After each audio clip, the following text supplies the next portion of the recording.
கிறிஸ்துவின் நாமத்தினாலே உங்களுக்கு வாழ்த்துக்கள். இந்த நாளிலே தேவன் நம்முடைய வாழ்க்கையில் அற்புதங்கள் செய்ய விரும்புகிறார். அவருடைய நாமம் அதிசயம் என்று எழுதப்பட்டிருக்கிறது. அவருடைய பேரே அதிசயம். பேருனா அவர் பேர் அதிசயம் இல்லை, அவர் நாமத்தை தொழுது கொள்ளுற யாவரும் அதிசயத்தை காண்பார்கள். நம்முடைய வாழ்க்கையில் அற்புதங்கள் நடைபெற வேண்டும். அது நல்ல ஒரு கிறிஸ்தவ வாழ்க்கை பார்த்திங்கன்னா அற்புதம் நிறைந்த வாழ்க்கை, அதிசயங்கள் நிறைந்த வாழ்க்கை. இன்னும் பல பரிசுத்தவானை பார்க்கும்பொழுது தினம் தினம் அற்புதம். அவருடைய சீஷர்களெல்லாம் பார்க்கும்பொழுது அற்புதத்தின் மேல் அற்புதம். அவர்கள் எங்கு சென்றாலும் அற்புதம், எங்கே பார்த்தாலும் அற்புதங்களும் அடையாளங்களும் நடைபெற்று கொண்டே இருந்தது. அப்போ இதெல்லாம் பார்க்கும்பொழுது கிறிஸ்துவ வாழ்க்கையில் பார்த்திங்கன்னா நாம் பலவிதமான போராட்டங்களை சந்திக்க நேரிடும். இருந்தாலும் ஒவ்வொரு போராட்டத்திலையும் ஜெயிக்கும்போது அற்புதங்களை தேவன் நிகழ்த்த பண்ணி, அற்புதங்களை நடக்க பண்ணி தேவன் உங்களை வெற்றி சிறக்க பண்ணுகிறார். அதுதான் ஒரு நிறைவான ஒரு கிறிஸ்துவ வாழ்க்கை. அப்போ கிறிஸ்துவ வாழ்க்கை ஏதோ ஒரு விதமான சோர்வான வாழ்க்கை, ஏதோ சகிச்சு கொள்கிற வாழ்க்கை, ஏதோ ஒரு குழப்பமான வாழ்க்கை அப்படின்னு நினைக்கிறதில்ல. கிறிஸ்துவ வாழ்க்கை ஒரு அதிசயமான வாழ்க்கை. அதை நடந்து தேவன் நம்முடைய வாழ்க்கையில் நம்ம வாழ்க்கையில் இடைபெறுகிற காரியங்களை பார்க்கும்போது நமக்கு கிடைத்த ஒரு பெரிய சந்தோஷமாக இருக்குது. சரி, நம்ம வசனத்துக்கு நேராக வாசிப்போம். யோசுவாவின் புத்தகம் 3ஆம் அதிகாரம் 4வது 5வது வசனங்களை நாம் வாசிக்க போகிறோம். உங்களுக்கும் அதற்கும் 2000 முழ தூரம் இடம் இருக்க வேண்டும். நீங்கள் நடக்க வேண்டிய வழியை அறியும்படிக்கு அதற்கு சமீபமாய் வராதிருப்பீர்களாக. இதற்கு முன்னே நீங்கள் ஒருபோதும் இந்த வழியாய் நடந்து போகவில்லை என்று சொல்லி கட்டளையிட்டான். யோசுவா ஜனங்களை நோக்கி, உங்களை பரிசுத்தம் பண்ணிக்கொள்ளுங்கள், நாளைக்கு உங்கள் நடுவில் அற்புதங்களை செய்வார் என்றான். யோசுவா ஆசாரியரை நோக்கி, நீங்கள் உடன்படிக்கை பெட்டியை எடுத்துக்கொண்டு ஜனங்களுக்கு முன்னே நடந்து போங்கள் என்றான். அப்படியே உடன்படிக்கை பெட்டியை எடுத்துக்கொண்டு ஜனங்களுக்கு முன்னே போனார்கள். இப்போ இந்த இடத்துல பார்த்திங்கன்னா ஒரு முக்கியமான இடத்துக்குள்ளே வந்துட்டாங்க. அங்கே மோசே இஸ்ரவேல் ஜனங்களை வழி நடத்தியிருந்தான். செங்கடல் நடந்த ஒரு மிக பயங்கரமான அடிமைத்தனத்தில் இருக்கிற ஜனங்களை மீட்டு அந்த அடிமைப்படுத்தி கொண்டிருக்கிற பார்வோன் சேனையை முறியடிக்கணும்னா அவர்கள் செங்கடலை கடக்க வேண்டியதாக இருந்தது. ஒன்று, இவங்களுக்கு ஒரு புதிய மார்க்கம், புதிய வழிகள் திறக்கப்பட்டது. அதே நேரத்தில் அந்த பின்தொடர்கிற அந்த கடந்து வருகிற அந்த பார்வோன் இராணுவத்தை வழி மூடி அவர்களை அதோடு கூட தேவன் அழித்து போட்டார். இன்று கண்ட எகிப்தினை என்றும் காணப்போதில் என்று சொல்லி அப்படி வாக்குத்தத்தம் பண்ணி அவங்களை வெளியில் கொண்டு வந்தார்.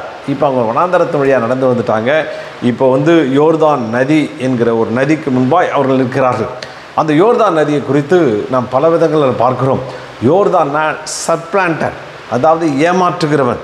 அதாவது அந்த யோர்தான் நதி பார்த்திங்கன்னா அங்கே சவுத்தில் தெற்கு பகுதியில் ஆரம்பித்து அப்படியே அந்த நதி ஓடி அப்படியே போய் பள்ளத்தாக்கில் போய் டெட்சி சவக்கடல் என்கிற அந்த ஆற்றுல போய் அங்கே போய் விழுது. அதோடு அது முடிவடைகிறது.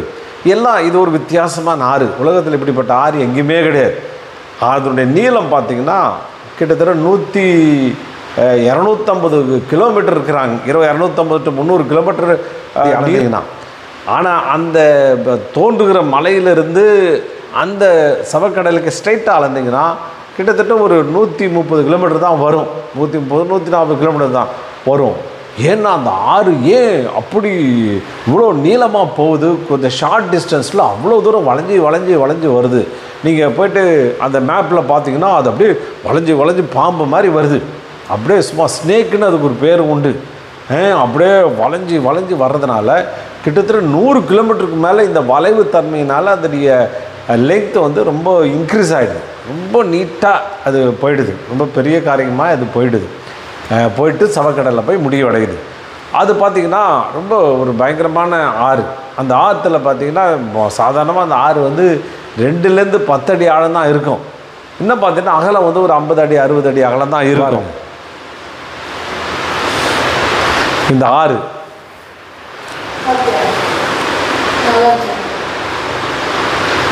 இவ்வளோதான் லெங்க்த்து, இவ்வளோதான் அகலம் இருக்குது. இந்த ஆறு யோர்தான் ஆறு இப்படி தான் ஓடும். ஆனால் இந்த வேதவசனம் சொல்கிறது, இந்த மேலிருந்து 15:3-15 இங்கே சொல்லப்படுறது, யோர்தான் அறுப்பு காலம் முழுவதும் கரை புரண்டு போம். பெட்டியை சுமக்கிற ஆசாரியர்கள் கால்கள் தண்ணீரின் ஓரத்தில் பட்டவுடனே இப்போ இந்த இவ்வளோ பெருசு தான் இந்த ஆறு. இந்த ஆறு என்ன செய்யுமா, ஒரு 60 அடி 70 அடி அகலம் உள்ள இந்த ஆறு கரெக்டாக யோர்தான் அறுப்பு காலம் வரும்பொழுது கிட்டத்தட்ட 1/2 மைல் மோதன் ஒரு கிட்டத்தட்ட 1 கிலோமீட்டர் அகலத்துக்கு இந்த ஆறு பெருசாகிடுமா. பெருசாகி வேகமாக வருமா. யாராவது காலை வச்சாக்க அவங்கள இழுத்துட்டு போயிட்டு சவக்கடலை கொண்டு போய் விட்டுடுமா. முடிவு அதுதான். அப்போது இது என்னத்தை குறிக்கிறது பாருங்கள். இங்கே இந்த ஜனங்கள் எகிப்தின் அடிமைத்தனத்திலிருந்து அவர்கள் விடுவிக்கப்படுகிறார்கள். அப்போ பார்த்தீங்கன்னா அவங்க செங்கடலை கடந்தார்கள். இந்த இடத்துல வரும்போது யோர்தான் ரிவர். எங்கே இது யோர்தான் ரிவர் குறித்து நாம் சொல்லும்பொழுது வாக்குத்தத்தமான சந்ததி, வாக்குத்தத்தமான ஒரு தேசத்தை சுதந்திரிக்க போகிறார்கள், வாக்குத்தத்தத்தை பெற்றுக்கொள்ள போகிறார்கள். தேவன் இந்த ஜனங்களுக்கு வாக்குத்தத்தங்களை கொடுத்திருக்கிறார். முதல்ல வாக்குத்தத்தங்கள் பெற்றுக்கொண்ட நாம் அதுக்குள்ளே பிரவேசிப்பதற்கு அடுத்த ஒரு காரியம் அங்கே இருக்கிறது, ஒரு தடை அங்கே காணப்படுகிறது. பாருங்கள், யோர்தான் ரிவரை இப்போ எல்லாம் வந்தாச்சு. அந்த வாக்குத்தத்தமாக தேவன் சொன்னதான பாலும் தேனும் ஓடுகிற ஒரு அற்புதமான இடம், தேசம். பாலும் தேனும் ஓடுது அப்படின்னா என்ன, லேண்ட் ஆஃப் சர்ப்ளஸ், அப்படியே நிறைவு, பயங்கர செழிப்பு, மிகுதி, அபண்டன்ட், அதிகமான ஆசீர்வாதம். இப்படி ஆசீர்வாதத்தில் நிறைந்த அந்த இடத்துக்குள்ளே அவங்க போக போகிறாங்க. ஆனால் போகணுன்னா ரொம்ப ஈஸியாக எளிதாக இல்லை. ஒரு யோர்தான் ஆறு ஓடிட்டுருக்குது, ரொம்ப வேகமாக ஓடிட்டுருக்குது. அதுவும் கரை புரண்டு ஓடுதான். 30 அடி 60 அடி அகலம் உள்ள அந்த ஆறு ஓடும்போது 1 மைல் அகலத்துக்கு ஓடுதுன்னா அப்போ எவ்வளோ வேகமாக ஓடும். அதுவும் இல்லாமல் அறுப்பு காலம், சோத்திரம். அப்போ எல்லோரும் கேட்கலாம், என்னங்க அறுப்பு காலத்தில் போய் இவன் கொண்டு இங்கே போய் ரோடை கிராஸ் பண்ணாங்க. அட்லீஸ்ட் கொஞ்ச நாள் வெயிட் பண்ணாங்க, கொஞ்ச நாள் கழிச்சாக இந்த ஆறு சின்னதாகிடும், ஈஸியாக கடந்து போகலாம். நிறைய இடத்துல அப்படி தானே அங்கே கடந்து போனாங்க அப்படி சொல்லி ஈஸியாக அவங்க சொல்லியிருப்பாங்க. ஆனால் அங்கே வேதவசனம் சொல்லுது அறுப்பு காலம், அறுவடையின் காலம்.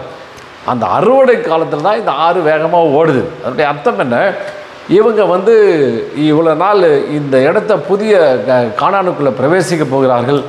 அந்த பாலும் தேனும் ஓடுகிற செழிப்பான தேசத்துக்குள்ளே அவங்க என்ட்ராக போகிறாங்க. அந்த என்ட்ராக போகிறதுல இந்த ஆறு நிற்குது.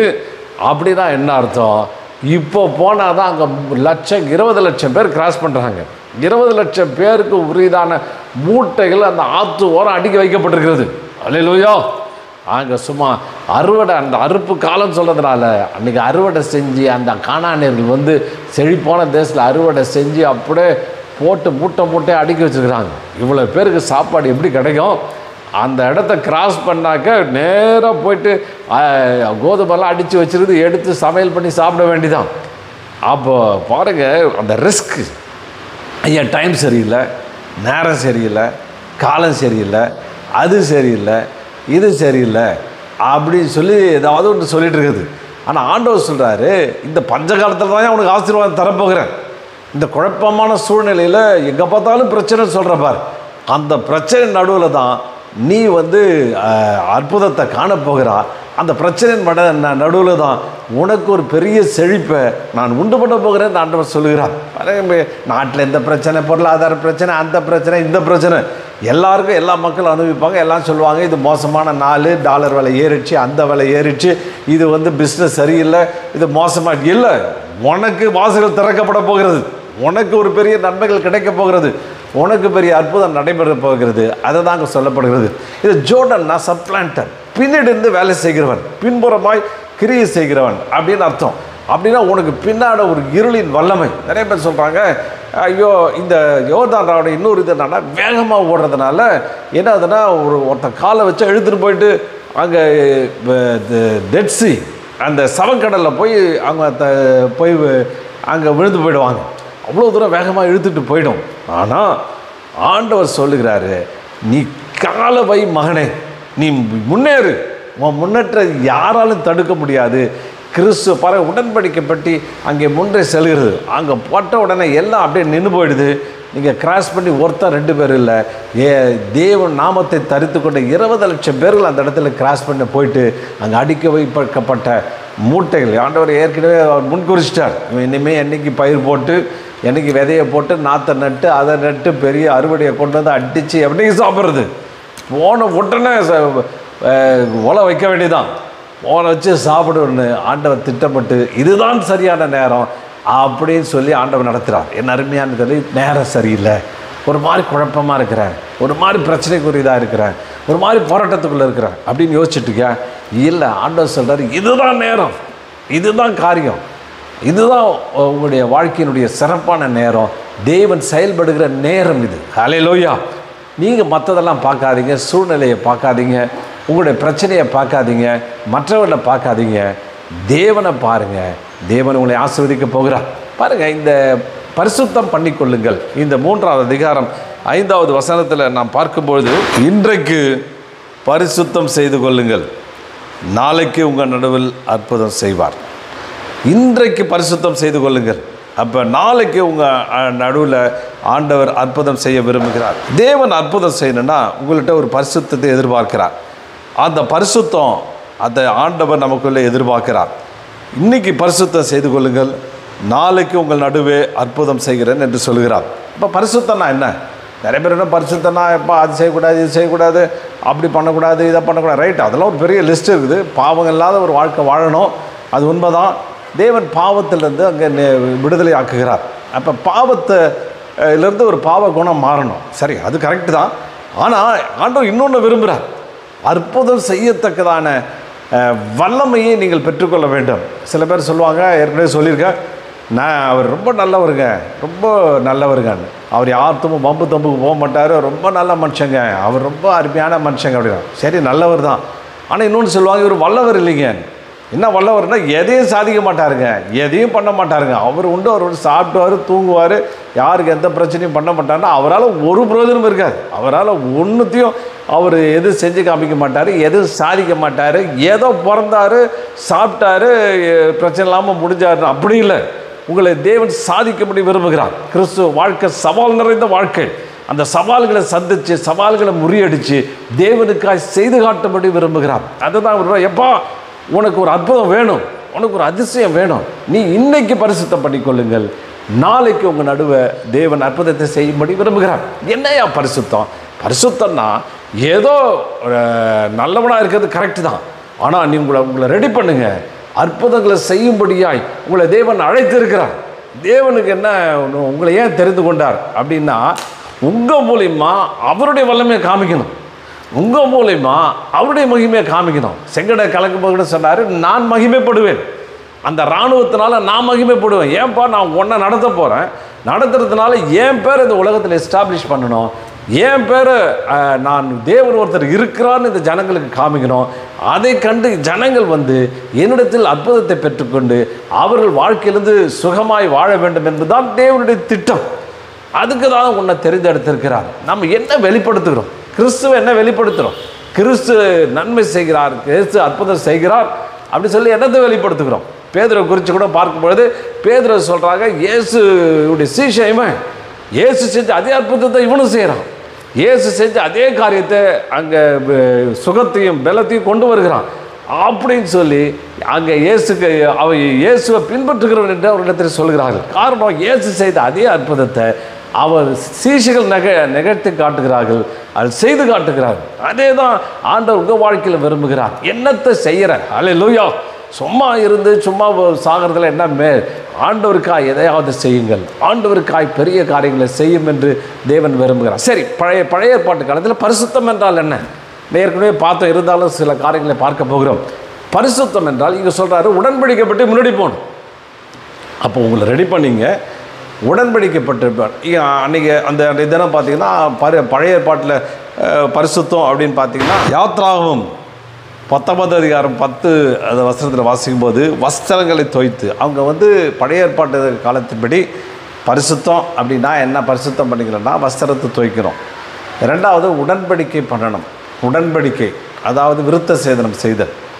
ஆபிரகாமுக்கு தேவன் உடன்படிக்கை பண்ணுகிறார். எப்படி உடன்படிக்கை பண்ணுகிறார்? விருத்த சேதத்தின் மூலியமாக உடன்படிக்கை பண்ணுகிறார். உடன்படிக்கை என்னென்னா, என்னுடைய வார்த்தைகள் உன்னுடைய காரியம் இல்லை, நான் பண்ண உடன்படிக்கை. உடன்படிக்கைன்னா ஏதோ ஒரு அக்ரிமெண்ட்டில் இருக்கிற சும்மா ஒரு வெத்து பேப்பரில் எழுதப்பட்ட பிரிண்ட் இல்லை, அது உள்ளே எழுதப்பட்டிருக்கிற வாசகங்கள், அதில் எழுதப்பட்டிருக்கிற வார்த்தைகள், அந்த ஷரத்து ரொம்ப முக்கியம். சாதாரணமாக டாக்குமெண்ட்டை கொண்டு போய் நீங்கள் லாயர்கிட்ட எனக்கு இந்த ப்ராப்பர்ட்டி வேணும் அப்படின்னு கொடுத்தீங்கன்னா அந்த உள்ளே இருக்க ஷரத்துலாம் ஒவ்வொன்றும் முக்கியம், ஒவ்வொரு வார்த்தையும் முக்கியம், ஒவ்வொரு புள்ளி கமாவும் ரொம்ப முக்கியம். அதில் எல்லாம் மென்ஷன் பண்ணியிருக்கோம், ஏதாவது செய்யப்பட்டிருக்கிறோம். இதுதான் உடன்படிக்கையின் பத்திரம். அதுபோல் ஆண்டவர் அந்த உடன்படிக்கை ஏற்படுத்துகிறார். ஆதியாகமம் 17 சொல்லப்பட்டிருக்குது, ஏன்பா உன் ஏற்கனவே உடன்படிக்கை பண்ண நீ மறந்துட்ட, திருப்பி இந்த உடன்படிக்கையை நான் நினைவு கூறுகிறேன். பாருங்கள், இந்த இடத்துல பார்த்தீங்கன்னா அற்புதம் நிகழ்த்தப்படணும் அப்படின்னா அந்த உடன்படிக்கை பற்றி முன்னாடி போகணும். அல்லேலூயா.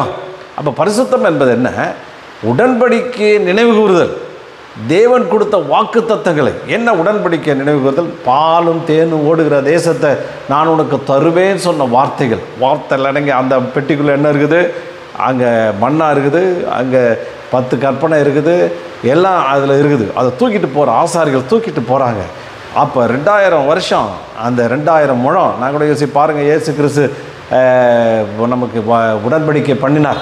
அந்த உடன்படிக்கை நமக்கு இப்போ 2000 முழம், 2000 வருஷங்களுக்கு முன்பாய் உடன்படிக்கை பண்ணியிருக்கிறார். பாருங்கள், தூரம் 2000 முழம் தூரத்தில் இருந்தாலும் உனக்கு முன்பாய் பண்ணப்பட்டதுனாலும் உடன்படிக்கை தான், அது மாறாதது. பல இடங்கள் ஆண்டவர் சொல்கிறது இது நித்தியமானது, அதெல்லாம் அது காலத்தால் அழியாதது. உங்களுக்கு ஃபுல்லாக நித்தியமாக பண்ணிட்டார், உங்களுக்கு எல்லாத்தையும் சரி பண்ணிட்டார். அவ்வளோதான், இதுதான் உங்களுக்கு நடக்கணும்னு பண்ணிட்டார்.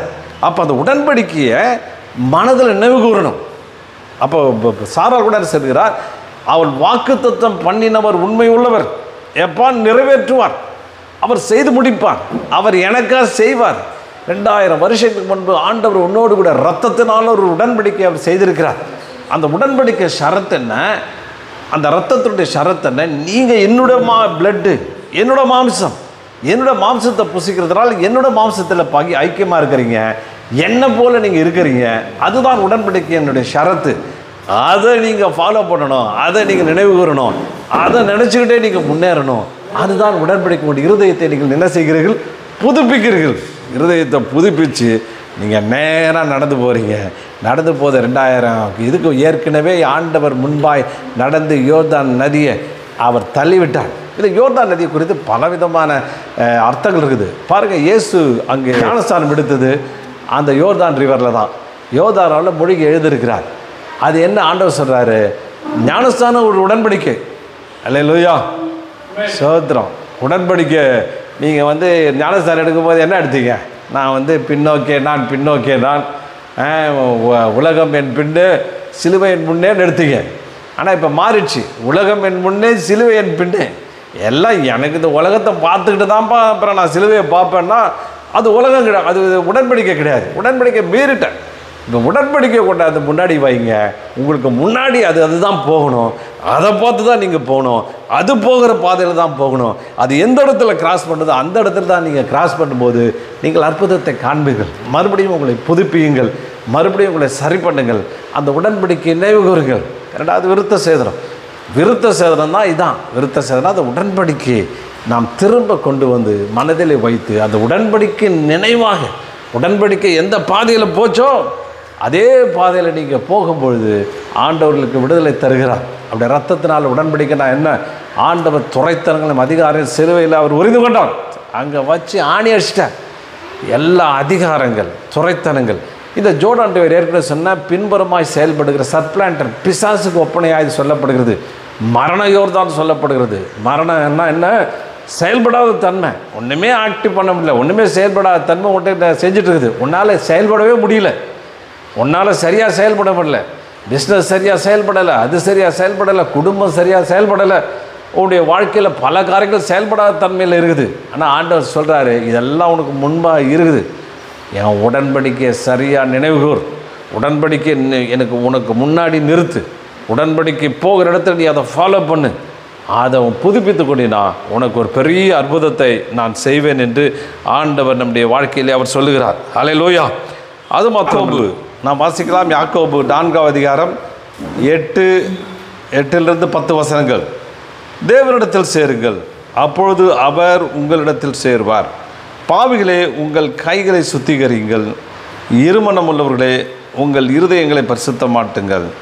நீங்கள் துயரப்பட்டு துக்கி தழுங்கள், உங்கள் நகைப்பு துக்கிப்பாகவும் உங்கள் சந்தோஷம் சஞ்சலமாகவும் மாறக்கடவது. கர்த்தருக்கு முன்பாக தாழ்மைப்படுங்கள், அப்பொழுது அவர் உங்களை உயர்த்துவார்.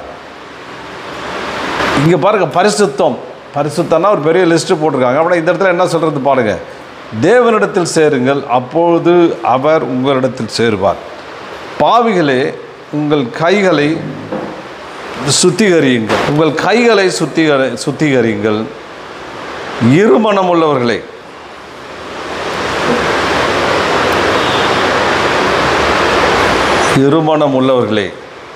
உங்கள் இருதயங்களை பரிசுத்தமாக்குங்கள். அப்போது கைகள் சுத்திகரியுங்கள். இப்போ இந்த இடத்துல சொல்லப்பட்டிருக்கிறது கைகளை சுத்திகரியுங்கள். இருமனம் உள்ளவர்கள் உங்கள் இருதயத்தை பரிசுத்தமாக்குங்கள். யூதர்களுடைய கலாச்சார முறைமை பார்த்திங்கன்னா, யூதர்கள் வந்து கையை கழுவத்தில் ஒரு பெரிய சிஸ்டம் வச்சுருந்தான்.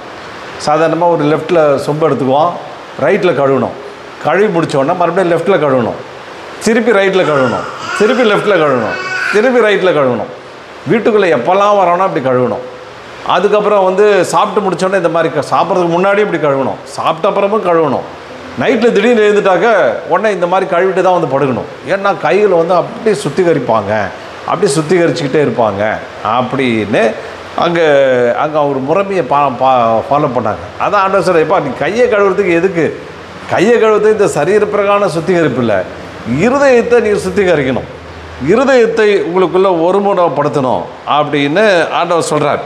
அப்போ இருமனம், ரெண்டு மனம், இருமணம் அந்த ஒன்று யாக்கோபு 1ஆம் அதிகாரம் 8வது வசனத்தை வாசிக்கும் பொழுது, சந்தேகப்படுகிறவன் கர்த்தரிடத்தில் எதையாவது பெற்றுக்கொள்ளலாம் என்று நினையாது இருப்பானாக. நீங்கள் வந்து அங்கே பல யோசிச்சிங்கன்னா எனக்கு இது கிடைக்கும் கிடைக்காது, நடக்கும் நடக்காது அப்படின்னு சொல்லி யோசிச்சிங்கன்னா அது ஒருபோதும் உங்களுக்கு ஒன்றும் கிடைக்காது. அப்போ இருமனம், ரெண்டு மைண்டு. இருமனம் உள்ளவன் வந்து unstable in all his ways. ரெண்டாவது எதுலேயும் நிலை இல்லாமல் இருக்குப்பான். ரெண்டு மனசுனா கிரீக் வேர்டில் போட்டுருக்குது டூ சோல்ஸ்ன்னு போட்டுருது, ரெண்டு பேர் மாதிரி போட்டுருக்குது. ரெண்டு சோல் இருக்கிறவன், ரெண்டு டபுள் மைண்டு. ஒரு விஷயத்தை குறித்து கேட்குறீங்க ஆண்டவர்கிட்ட, ஃபஸ்ட்டு கிடைக்கும். இப்போ கடலில் பார்த்தீங்கன்னா கடலில் வந்து வரும்போது ஆக்ரோஷமாக வரும், ஓன்னு எழுப்பி ஒரு 10 அடி உயரத்துக்கு வரும். கரையை தொட்டுட்டோன்னா அப்படியே லைட்டாக பின்னாடி போயிடும். அப்படி தான் நிறைய பேருக்கு விசுவாசம் இருக்குது. ஏதாவது கேட்கும்போது மேலே போயிட வேண்டியது, திருப்பி என்ன பண்ணுறது, அப்படியே லூஸ் ஆகி பிரச்சனையை பார்த்தோன்னே ஒரு சூழ்நிலைகளில் வந்தோடனே அப்படியே திரும்பி அங்கே பின்னாடி போயிடுது. பாருங்கள், யோர்தான் நதியை வந்து நேராக கிட்ட போயிட்டு வேணாம்மா நாளைக்கு பார்த்துக்கலான்னு திரும்பி வந்துட்டிங்கன்னா, திருப்பி போயிட்டு வந்துட்டிங்கன்னா எப்படி நீங்கள் யோர்தானை கடப்பீங்க? டிசைட் பண்ணியாச்சு, முடிச்சாச்சு, ஆண்டவர் நடத்துவார் அப்படின்னு சொல்லி காலை வச்சு முன்னேறி செல்லும் போது தான் அங்கே அற்புதங்கள் நடைபெறுகிறது. அப்போ இருமனம் உள்ளவன், ரெண்டு மைண்டு. அப்படின்னா என்னென்னா ஃபோக்கஸ் பண்ண முடியல. இப்போ சாதாரணமாக நல்ல சூரிய வெளிச்சம் அடிக்குது, சூரிய வெளிச்சம் அடித்தோடனே அப்படியே தான் வெளிச்சம் அடிக்குது. ஆனால் பாருங்கள், ஒரு லென்ஸ் ஒன்று வச்சுருக்காங்க, அந்த லென்ஸில் வந்து ஃபோக்கஸ் பண்ணுறாங்க. அந்த லென்ஸில் அப்படியே ஃபோக்கஸ் பண்ணும்போது அந்த ஒளி கதிர்கள் அப்படியே ஃபோக்கஸ் பண்ணும்போது ஒரு பேப்பரை வச்சு அப்படியே பற்றிக்குது, அப்படியே டக்குன்னு ஃபயர் உண்டாகுது. அதுதான் ஃபோக்கஸ். அப்போ உங்களுக்குள்ளே ஒரு ஃபோக்கஸ் இருக்கணும், கரெக்டாக ஒரே பாயிண்ட்டை உங்கள் மனசில் வைக்கணும். இது கிடைச்சே ஆகும். ஏனென்றா தேவன் எனக்கு உடன்படிக்கை பண்ணியிருக்கிறார், தேவன் எனக்கு நடத்தியே தீருவார், தேவன் கொடுத்தே தீருவார். அப்படி திட்டமாக சரியாக யோசிக்கும் பொழுது ஆண்டவர் உங்கள் வாழ்க்கையில் அற்புதங்களை செய்வார். அப்போ ஒரு அற்புதம் நடைபெறலைன்னா, அற்புதம் உங்கள் வாழ்க்கையில் நடைபெறலைன்னா ஆண்டவர் செய்யலைங்க, ஆண்டவருக்கு சித்தம் இல்லைங்க. ஏப்பா இது நிறைய பேர் பார்த்தீங்கன்னா எல்லாம் ஆண்டவர் மேலே பழிய போடுறது, ஆண்டவருக்கு சித்தம் இல்லை, இப்போ இவங்களுக்கு ஒன்றுமே தெரியாத மாதிரி, எதுவுமே தெரியாத மாதிரி எல்லாம் ஆண்டவர் சித்தம்னு சொல்லிட்டு ஆண்டவர் சித்தத்து மேலே போடுறது. கர்த்தர் சித்தங்க, அவர் சித்தங்க, இவர் சித்தங்க, ஏன் இப்படி ஆச்சு அப்படின்னா இவங்க சித்தம் தான், அப்படி ஆண்டவர் சித்தம்னு சொல்லி போடுறது. சுகர் வந்தால் ஆண்டவர் சித்தம், பிபி இருந்தால் ஆண்டவர் சித்தம், அது இருந்தால் இவங்க சித்தம், எப்படின்னு சித்தம். அப்படி ஆண்டவர் சித்தம் என்ன? ஆண்டவர் சித்தம் சொல்கிறாரு, அவர் பரலோகத்தை உங்களுக்கு இறக்கி தரும்படி விரும்புகிறார். நம்முடைய சித்தம் பரமண்டலத்தில் செய்கிறது போல் பூலோகத்தில் செய்யப்படுவதாக. அப்படின்னா என்ன? பரலோகத்தில் நினச்சதெல்லாம் நடக்கும். பரலோகத்தில் என்ன சித்தம் செய்யப்படுகிறது? அங்கே பிரச்சனை இல்லை, போராட்டம் இல்லை, சூழ்நிலை இல்லை. அதுதான் தேவனுடைய சித்தம். அந்த சித்தத்தை நிறைவேற்றுக்கு தான் ஆண்டவர் உன்னையும் என்னையும் தெரிந்தெடுத்துக்கிறார். ஏன் ஃபெயில் ஆகிட்டேன்னா இது ஆண்டவருக்கு சித்தம் இல்லை. ஏப்பா ஃபெயிலாக போனதுக்கும் ஆண்டோடைய சித்தம், நீ படிக்கலை ஃபெயில் ஆனன்னு அதை சொல்கிறது கிடையாது. இது கேட்டால் ஆண்டோடைய சித்தம் இல்லை. இந்த ஆக்சிடெண்ட்டை குறித்து ஒரு பெரிய ஆய்வு நடத்துனாங்க. அந்த ஆய்வு நடத்ததில் ஏன் ஆக்சிடென்ட் நடக்குது, எங்கே பார்த்தாலும் ஆக்சிடென்ட், நிறைய பேர் கொல்லப்படுகிறார்கள், செத்து போகிறாங்க. அப்படியே போகிற ஆள் ஒரே குடும்பத்தில் 5 பேர் பலியாயிடுறாங்க, பஸ்ஸு இடிச்சு. அந்த ஆய்வில் பார்த்தீங்கன்னா 96% அஜாக்கிரதையினால் தான் நடக்குதான். அஜாக்கிரதை, கேர்லெஸ்னஸ். இப்போ அதுவும் இல்லாமல் இந்த விபத்து நடத்துகிற ஆள்லாம் டிரைவர்லாம் பார்த்தீங்கன்னா நல்லா எக்ஸ்பீரியன்ஸ் டிரைவர், 20 வருஷம் 25 வருஷம் எக்ஸ்பீரியன்ஸு, ரொம்ப எக்ஸ்பீரியன்ஸ் ஆன ஆட்கள் தான் ஆக்சிடெண்ட்டே பண்ணுறானுங்க. நல்லா ஒழுங்காக அப்போ தான் கற்றுக்கிட்டு போகிறவன் ஆக்சிடெண்ட் ஆகாமல் ஒழுங்காக கொண்டு போய் சேர்த்துட்றான் ஒரு இடத்துல. அப்போ என்ன அர்த்தம்? கேர்லெஸ்னஸ், ஒரு மாதிரி அஜாக்கிரதை, ஒரு மாதிரி பார்த்துக்கலாம் அப்படின்னு போகிறது, நான் அதுதானே அப்படின்னு போகிறது. கடைசியில் போய்ட்டு ஆக்சிடெண்ட்டில் போய் முட்டிக்கிட்டு நிற்குது. அப்போ வந்து 94% தான் மெக்கானிக்கல் ஃபால்ட்டாக, 4% தான்.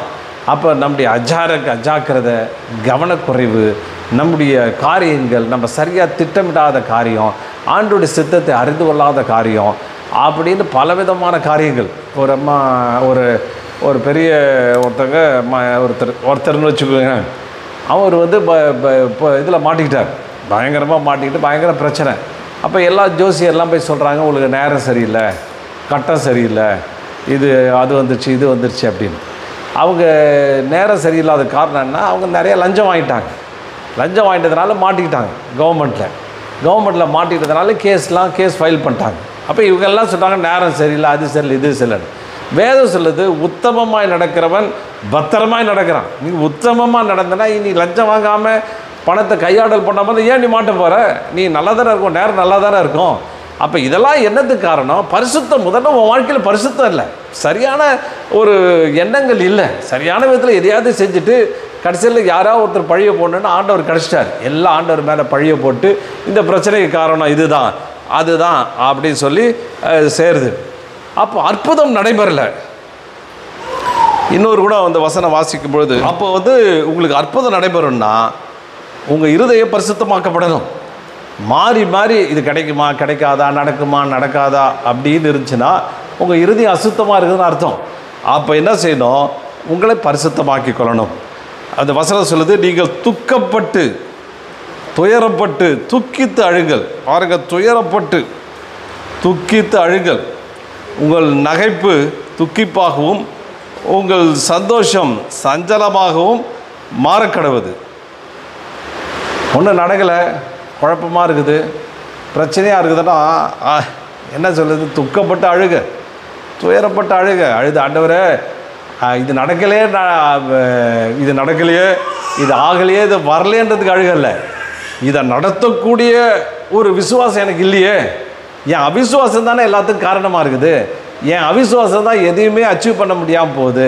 என் அவிசுவாசம் தான் இப்படிப்பட்ட மோசமான சூழ்நிலை கொண்டு வந்து வச்சிடுது அப்படின்னு யோசித்து அந்த அவிசுவாசத்தை குறித்து சில பேர் பார்த்தோன்னா அழுதா அதை கண்ணீரை பிடிப்பாங்கன்னு சொல்லிட்டு துருத்தியில் பிடிப்பார்கள் அப்படின்னு வசனம் வச்சு சும்மா எதுக்கு போட்டாலும் அழுதுன்னு உட்காந்துருக்குது. அழுதா ஆண்டவர் கேட்பான். அப்படி இல்லை, எதுக்கு அழுடணும்னு முதல்ல ஒரு காரணம் வேணும். நீங்கள் நான் டபுள் மைண்டடாக இருக்கிறேன், எனக்கு ஃபெய்த்து சரியில்லை, எனக்கு அன்பிலீஃப் இருக்குது அப்படின்னு சொல்லி துயரப்பட்டு துக்கித்து அழுகலாம். ஐயோ ரொம்ப டேஞ்சரஸ். இருக்கிறதுல அற்புதம் நடப்பிக்க முடியாத ஒரு காரியம் இருக்குமானால், தேவன் தன்னுடைய சித்தத்தை வெளிப்படுத்த முடியாத ஒரு காரியம் இருக்குமானால், தேவன் கிரியை செய்ய முடியாத ஒரு காரியம் இருக்குமானால் உங்களுடைய அவிசுவாசம்தான். அந்த அவிசுவாசத்துக்கு பார்த்துட்டிங்கன்னா துக்கிச்சு அழுது அவிசுவாசத்தை மாறுறதுக்கு நீங்கள் உதவி செய்யுங்க, நீங்கள் ஒர்க் பண்ணுங்க. நகைப்பு துக்கிப்பாகும். சிரிக்காதீங்க, உங்கள் சிரிப்பை நிறுத்துருங்க. ஏன்னா உனக்குள்ள அவிசுவாசம் இருக்குது. எப்பாடு இதை அச்சீவ்ப்பா, அதை சாதிக்கக்கூடிய விசுவாசம் எனக்கு இல்லைன்னு உங்கள் நகைப்பு துக்கிப்பாகும், உங்கள் சந்தோஷம் சஞ்சலமாகவும் மாறக்கடவுது.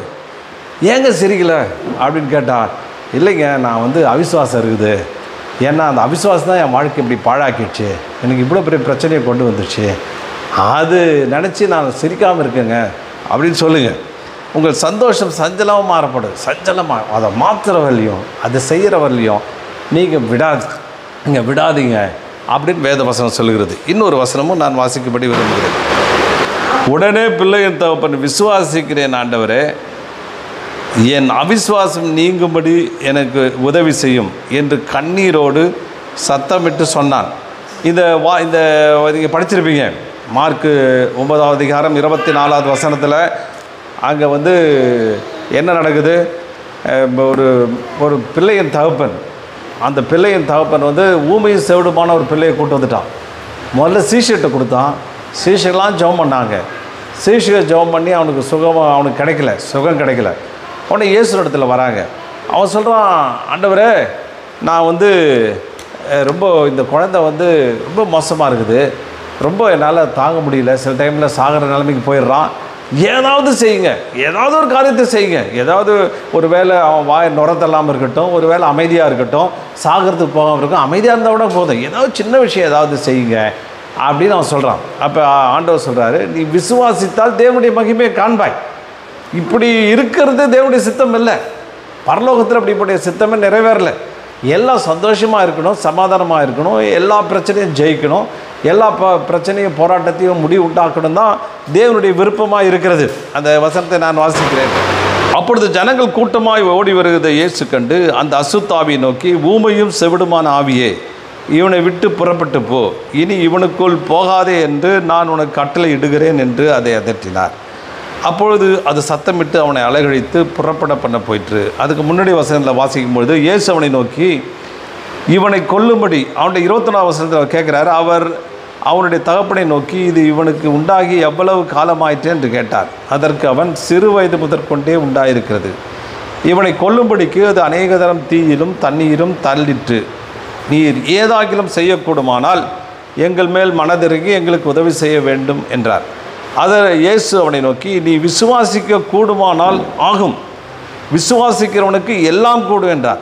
உடனே பிள்ளையின் தகப்பன், விசுவாசிக்கிறேன் ஆண்டவரே, என் அவிசுவாசம் நீங்கும்படி உதவி செய்யும் என்று கண்ணீரோடு சத்தமிட்டு சொன்னான். இது நல்லா கவனிங்க. அவன் சொல்கிறான், மனதிறங்கி, அவனுடைய பாயிண்ட் என்ன, எங்கள் மேல் மனதிறங்கி எங்களுக்கு உதவி செய்ய வேண்டும் என்றார். ஏதாவது செய்யுங்க, ஏதாவது ஒரு சின்ன விஷயம் செய்யுங்க. இயேசு அவனை நோக்கி, நீ விசுவாசிக்க கூடுமானால் ஆகும், விசுவாசிக்கணும் எல்லாம் கூட. எப்பா நான் செய்கிறதுக்கு ரெடி, உனக்கு அற்புதம், நீ நிறைய பேர் எல்லாம் புலம்பிட்டுருக்கான், அற்புதம் செய்ய மாட்டார், என்னை விட்டுட்டார், என்னை கண்டுக்கல, என் மேலே இறக்கல, ஏப்பா அவர் ரெடி. ஆனால் உன்கிட்ட விசுவாசம் இருக்குதா? உங்ககிட்ட அவர் கிரியை செய்கிறதுக்கான ஏதாவது விசுவாசம் இருக்குதா? ஃபெய்த் இருக்குதா? அப்படி சார் நீ விசுவாசிக்க முடியுமா அப்படின்னு கேட்குறார். விசுவாசிக்க கூடுமானால், உன்னால் விசுவாசிக்க முடியுமா, உன்னால் முடியுமான்னு கேட்குறார். நீ விசுவாசிக்கிறாயான்னு கேட்குறார். அதுவும் இல்லாமல் சொல்கிறாரு, நீ உன்னால் விசுவாசிச்சா உனக்கு எல்லாம் முடியும்பா, எல்லாம் கிடச்சிடும்பா. இதுதான் ஆண்டவருடைய ஃபார்முலா. ஆண்டவருடைய ஃபார்முலா ரொம்ப சிம்பிள். உனக்கு உதவி செய்யணுன்னா, உனக்கு அற்புதம் செய்யணுன்னா, உனக்கு ஆச்சரியமான காரியம் செய்யணும்னா உனக்கு விசுவாசம் தேவை.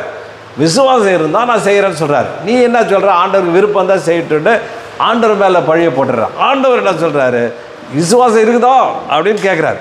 உடனே அவன் பாருங்க, ரொம்ப அருமையான இந்த ப்ரேயர், ரொம்ப பியூட்டிஃபுல் ப்ரேயர், எனக்கு ரொம்ப பிடிச்ச ஜபம் அப்படின்னு சொல்ல. உடனே பிள்ளையின் தகப்பன், விசுவாசிக்கிறேன் ஆண்டவரே, என் அவிசுவாசம் நீங்கும்படி உதவி செய்யும் என்று கண்ணீரோட சத்தம் பண்ணப்பா. விசுவாசிக்கிறேன், டபுள் மைண்டட் இருக்குது, நடக்கும்னு இருக்குது, நடக்காதுன்னு இருக்குது. ஒரு பக்கம் பார்த்தா பிள்ளையை பார்த்தா இவன் எப்படி மாறுவான்னு தோணுது, அவன் எப்படி நுரத்தள்ளுறான், விழுந்து போகிறான், சின்ன வயசுலேருந்து அவனுக்கு இருக்குது, எத்தனையோ வருஷமாக இருக்குது, இப்போ இன்ஸ்டன்டேனியஸாக எப்படி மாறும்? அது மாறாது. அப்போ எப்படி முடியும்? முடியாது. அப்போது அவன் சொல்கிறான், விசுவாசிக்கிறேன், நீங்கள் செய்வீங்கன்னு விசுவாசிக்கிறேன், ஆனாலும் எனக்குள்ள ஒரு அவிசுவாசம் இருக்குது, அதுதான் என்னை தடை பண்ணுது. பாருங்கள், இவ்வளோ நேரம் அழலை, அந்த பிரச்சனையை பார்த்து ரொம்ப அருமையான ஒரு ஆளாக இருக்கிறான். என் பிள்ளை எப்படின்னா அப்படி இல்லை, இப்படி இல்லை, உதவி செய்ய வேண்டுமென்னு தான் கேட்டான், மனதிறங்கி உதவி செய்ய தான் கேட்டான், அழலை. ஆனால் இப்போ பார்த்தீங்கன்னா கதறான். ஏன்னா அவிசுவாசத்தை குறித்து அதுதான் டீல் பண்ணணும். அவிசுவாசத்தை ஒரு மோசமான ஒரு நெகட்டிவ் ஃபோர்ஸ், அதுதான் அந்த யோர்தான் ரிவருக்கு ஒப்பனையாக சொல்லப்படுது. பின்னடைந்து இழுக்கிற ஒரு ஃபோர்ஸ், உங்களை பின் வாழ்க்கையை கெடுக்கிற உங்களுடைய ஒரு நெகட்டிவ் ஃபோர்ஸ், பிசாசுடைய சக்தி, ஒரு ஆண்டவருடைய வல்லமையை பெற்றுக்கொள்ள முடியாத ஒரு எதிர் வல்லமை அப்படின்னு கொடுக்கலாம். அந்த எதிர் வல்லமை உன்னை பிடிச்சிக்கிட்டு உன்னுடைய விசுவாசத்தை குழப்பிடுது. பிசாசு ஒரு பெருசாக ஒன்றும் செய்கிறதில்ல, உனக்குள்ள ஒரு அவிசுவாசத்தை ஏற்படுத்திடுறான், அது போதும் அவனுடைய சக்ஸஸுக்கு. ஆனால் ஆண்டவர் உனக்குள்ள விசுவாசத்தை ஏற்படுத்தி உதவி செய்யும்படி விரும்புகிறார். இவனுக்கு நல்லா புரிஞ்சிடுச்சு, யார் கரெக்ட் பண்ண முடியும்? உனக்கு இருக்கிற அவிசுவாசத்தை உன்னோட செல்ஃப் கான்ஃபிடென்ட்டால் அப்படியே நம்பிக்கை வச்சு ஜெயிச்சலாம் முடியாது. அதுக்கு அவன் சொல்கிறான், நீ எனக்கு உதவி செய்யும் என்று கண்ணீரோடு சத்தமிட்டு சொன்னான். அழுகுறான், கதறான். இந்த பையனுடைய வாழ்க்கைக்கு, இவனுடைய வேதனைக்கு, இவன் படுற சோதனைக்கு காரணம் என்னுடைய அவிசுவாசம் தானே. என் அவிசுவாசம் தானே என் பையன் இப்படி இருக்கான். எனக்குள்ள விசுவாசம் இருந்துச்சுன்னா அது எப்பயோ மாறி இருக்குமே அப்படின்ற எண்ணத்தில் அவன் கதறி அழுகிறான், கண்ணீரோடு சத்தம். அப்போ பாருங்கள், ஒட்டஞ்சு அழறான், ஆண்டவரே எனக்கு உதவி செய்யுங்க அப்படி. இதுதான் நம்ம நாட்களில் யோசிக்கிற ஒரு காரியம். அந்த ஒட்டஞ்சி சத்தமிட்டு நீங்கள் அழுதிங்கன்னா அவர்கிட்ட அந்த அவிசுவாசத்தை கரெக்டாக கண்டுபிடிச்சி அதை சரி பண்ணிக்கணும். அதுதான் இங்கே சொல்கிறான், உங்கள் துக்கிப்பு சஞ்சலமாக இதை கரெக்டாக அவன் செய்கிறான். பாருங்கள், யாக்கோபு ரொம்ப முதிர்ந்த ஒரு பெரிய தேவனுடைய சீஷன். ஆனால் அவன் சொல்கிற அந்த கான்டென்ட்டை இங்கே கொண்டு வரான், உதவி செய்யணும்னா. பாருங்கள், அடுத்த மேட்டர்லேயே அடுத்த வசனத்தில் சரி பண்ணிட்டார். உடனே சரி பண்ணுறார். அவனை ஊமை செவிடுமான ஆவியே அவனை விட்டு புறப்பட்டு போ, இனி இவனுக்குள் போகாதே என்று நான் உனக்கு கட்டளையிடுகிறேன்னு சொல்லி அதட்டி அவனுக்கு விடுதலை வாங்கி தரார். பாருங்கள், அந்த வித்தின் செகண்ட்ஸ், எத்தனை செகண்ட்ஸில் எத்தனை நிமிஷம் ஆகல ஆண்டவருடைய அவிசுவாசத்தை மாற்றி போட்டு விசுவாசத்தில். அப்போ உங்கள் அவிசுவாசத்தில் உதவி செய்கிறவர் ஆண்டவர் மாத்திரம்தான். அதை கரெக்டாக கண்ணீரோட சரியான, எனக்கு எதை கேட்டாலும் நான் உங்களுக்கு தருவேன் அப்படின்னு ஆண்டவர் சொல்லியிருக்கார். அந்த அற்புதங்களை செய்யக்கூடிய அந்த விசுவாசத்தை கேளுங்க. அந்த விசுவாசம் அவிசுவாசம் எனக்குள்ளே போகணும்னு கேளுங்க, எனக்கு உதவி செய்யணும்னு கேளுங்க. அவர் டெஃபினட்டாக உங்களுக்கு இருதயத்தில் உதவி செய்வார், உங்களை அற்புதங்களை காண பண்ணுவார், அதிசயங்களை காண பண்ணுவார். நம்முடைய தேவன் மிகப்பெரிய தேவன், அவர் நம்மை ஆசீர்வதிக்கிறவராக இருக்கிறார். அதுதான் யாக்கோபும் சொல்லுகிறான். அப்போது யோர்தான் ஆறு உங்களுக்கு முன்பாய் ஒரு இயலாமை ஆறு, உங்களை கீழாக்குற ஆறு, உங்களை கீழே இழுத்துட்டு போகிற ஆறு, உங்களை வெற்றியை காண முடியாத ஒரு ஆறு ஓடிக்கிட்டே இருக்குது. ஆனால் அந்த ஓட்டத்தை அது பிரவாகிச்சு ஓடுது, பிரமிப்பாக இருக்குது. ஆனால் உங்களை பரிசுத்தம் பண்ணி கொள்ளும் பொழுது, உங்களுடைய அவிசுவாச எண்ணங்களை எடுத்துகிட்டு விசுவாசியாக நீங்கள் மாறும்பொழுது நீங்கள் அற்புதங்களை எளிதாய் பார்க்க முடியும். அதிசயங்கள் வாழ்க்கையில் நடைபெறும், மிகப்பெரிய காரியங்களை பார்ப்பீங்க. தேவன் வைத்திருக்கிறதான புதிய லேண்டுக்குள்ளே பாலும் தேனும் ஓடுகிற அந்த தேசத்தினுடைய அந்த செழிப்பை காணுவதற்கு ஆண்டவர் உதவி செய்வார். உங்கள் வாழ்க்கையை நன்மை நான் நிரப்புவார், பெரிய காரியம் செய்வார். ஆமென்.